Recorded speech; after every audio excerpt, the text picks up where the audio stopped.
Good morning, guys. Look.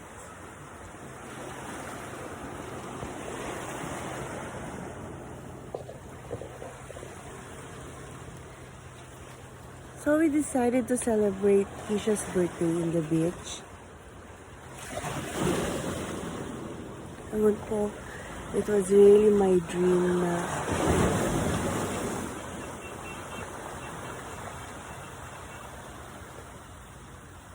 meron kang naririnig ng hampas ng alon. It's so relaxing. Abay maarte.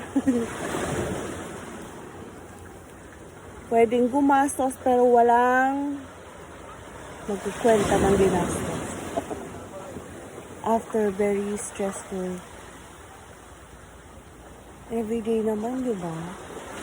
Everyday naman parang ang buhay ngayon nakikipaglaban tayo para makapag-provide,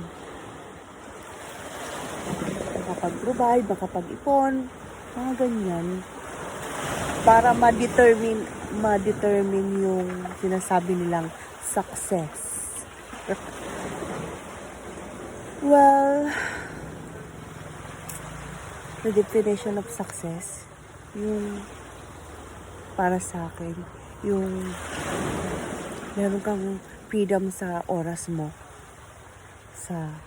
Meron kang time mag-relax, meron kang time huminga. Meron kang time sa ganito. Oh my God. Sleeping by the bay. Tapos, kasama mo yung family mo.